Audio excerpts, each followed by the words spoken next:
ঈদ পরবর্তী ঘুরতে যাওয়া কুটুমবাড়ি ক্যাফে অ্যান্ড রেস্টুরেন্ট।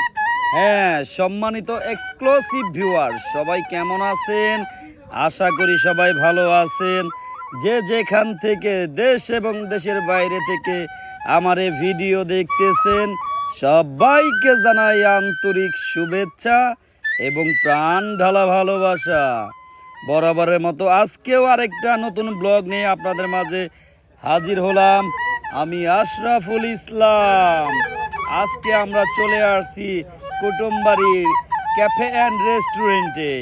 এর আগেও এখানে একটা ব্লগ করছিলাম, আলহামদুলিল্লাহ অনেক পরিমাণ সাড়া পাইছি। আজকে মূলত ঈদের পরে এই রেস্টুরেন্টে একটু ঘুরতে আসলাম। বিকেল টাইম প্রচণ্ড গরম ছিল, তারপরও ঈদ পরবর্তী একটু ঘুরতে আসছিলাম, একটু ভিডিও করলাম আমার অডিয়েন্সদের জন্য। দেখবেন, আশা করি ভালো লাগবে। ঈদের তৃতীয় দিন আমি এখানে গেছি। ঈদের দিন বা ঈদের পরের দিন প্রচণ্ড লোক ছিল, যদিও ব্যস্ততার কারণে যাওয়া হয় নাই। আজকে মূলত ঘুরতে আসছিলাম ঈদের তৃতীয় দিন। অনেক লোকজন হয়েছিল, অনেক মোটামুটি রাইড ভালোই করছে। এখানে যারা কর্তৃপক্ষ আছে তারা খুব সুন্দর করে ঢেলে সাজাইছে, খুব সুন্দর করে। এখানে এসে অনেকে একটু বিনোদন পাইছে বা একটু অবসর সময় কাটাইতে পারছে। অনেকে এসে সেলফি নিচ্ছে, অনেকে ভিডিও বানাইতেছে, অনেকে আবার টিকটক করতেছে। তো যাই হোক, আমরা টিকটক করতে যাই না, আমরা মূলত ভিডিও বানানোর জন্য গেছি। আর মূল উদ্দেশ্য ছিল ঘোরার জন্য মূলত। তো ঘোরার সাথে সাথে একটু ভিডিও করলাম, কারণ আমার অডিয়েন্সদের জন্য সবসময় চেষ্টা করি আমি ইউনিক কিছু ভিডিও তৈরি করার। তারই ধারাবাহিকতায় সেরকম একটা ভিডিও তৈরি করলাম। আপনারা দেখবেন, আশা করি ভালো লাগবে। আসলে আপনাদের ভালো লাগার উদ্দেশ্যেই মূলত আমার কাজ করা। আপনাদেরকে একটু সুন্দর কিছু দেখাতে পারলে আমার প্রাপ্তি ঘটে, আমার ভালো লাগে। যেহেতু আমি একটা পেজ চালাই, যার কারণে আমাকে কন্টিনিউলি ভিডিও আপলোড করতে হয়। তো যাই হোক, আমি চেষ্টা করি আমি আমার এই পেজের মাধ্যমে মানিকগঞ্জের ইতিহাস, ঐতিহ্য ও সাংস্কৃতিক বিভিন্ন বিষয়বস্তু তুলে ধরার। তারই ধারাবাহিকতা মানিকগঞ্জে যেখানে যাই হোক না কেন চেষ্টা করি আমি আমার এই পেজের মাধ্যমে তুলে ধরার। তো দেখতেই থাকুন, আশা করি ভালো লাগবে। চাইলে আপনারাও এসে ঘুরে যেতে পারেন। মানিকগঞ্জ টাউন থেকে সর্বোচ্চ আধা ঘন্টার সময় লাগবে মোটরসাইকেল যোগে। আপনার মানিকগঞ্জ স্ট্যান্ড থেকে বাইনাজারি হয়ে মাইলাকি ঢুকলেই এই রেস্টুরেন্টটা চোখে পড়বে। রাস্তার সাথে খুবই সুন্দর মনোরম পরিবেশ, প্রাকৃতিকময় সৌন্দর্যের নীলাভূমি। আসলে এখানে না আসলে বুঝতে পারবেন না এখানে কত সৌন্দর্য বর্ধন করা হয়েছে বা কত সৌন্দর্য করে এখানে এই রেস্টুরেন্টটা তৈরি করা হয়েছে। এখানে খাবারের মানটাও মোটামুটি ভালো ছিল। বিশেষ করে নতুন কিছু খাবার যোগ করা হয়েছে। আগে চটপটি ফুচকা ছিল না, সেটা এখন চটপটি ফুচকা যোগ করা হয়েছে।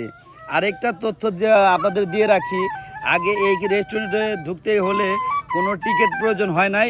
বর্তমান এখানে টিকিট সিস্টেম করছে। পার টিকিট হচ্ছে আপনার 20 টাকা।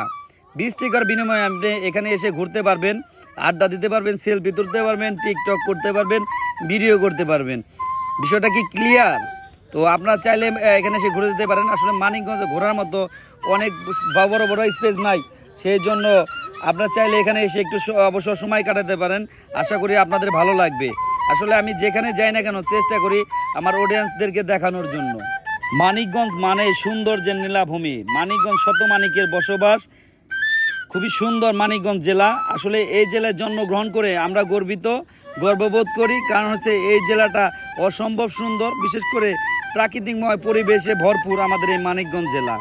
আরও একটা বিষয় না বললে নয়, মানিকগঞ্জ জেলার মানুষগুলো সত্যি অনেক ভালো মনের মানুষ, খুব সাদা মনের মানুষ। বিশেষ করে মানিকগঞ্জের মানুষ অতিথিপরায়ণ। চাইলে মানিকগঞ্জের বাইরে যারা আছেন তারা মানিকগঞ্জ জেলা অবজার্ভ করতে পারেন, ঘুরে যেতে পারেন, বেড়াতে পারেন। আশা করি আপনাদের ভালো লাগবে। আমি মানিকগঞ্জের ছেলে বলে বলতেছি না, মূলত যারা মানিকগঞ্জে আসে তারা মানিকগঞ্জ থেকে অনেক কিছু শিখে যায়, যে মানুষের সাথে কী ব্যবহার করতে হবে, কি করতে হবে, এটা বুঝতে এখানে আসলেই মানুষ বুঝে। তো যারা মানিকগঞ্জের বাইরে আছেন তারা এসে আমাদের এই মানিকগঞ্জ জেলাতে ঘুরে যেতে পারেন। মানিকগঞ্জ জেলায় অনেক ঘোরার পিকনিক স্পট আছে বা মানিকগঞ্জ অনেক সুন্দর সুন্দর জায়গা আছে, এখানে এসে আপনারা ঘুরে যেতে পারেন। আশা করি আপনাদের ভালো লাগবে। মানিকগঞ্জ মানেই হচ্ছে এটা আগুন, মানিকগঞ্জ মানেই হচ্ছে শান্তি। মানিকগঞ্জে প্রচুর পরিমাণ শান্তি, এখানে কোনো ভেদাভেদ নাই, কোনো ঝামেলা নাই, খুবই সুন্দর। মানুষ একে অপরের সাথে মিলেমিশে বসবাস করে। তাই বলবো, যারা মানিকগঞ্জের বাইরে আছেন তারা অবশ্যই আমাদের মানিকগঞ্জ থেকে ঘুরে যাবেন। আশা করি আপনাদের ভালো লাগবে। তো যাই হোক, আজকে আমি আমার ভিডিও শেষ করতে চাইতেছি। পরবর্তী কোনো ভিডিও আবার দেখা হবে। আল্লাহ হাফেজ।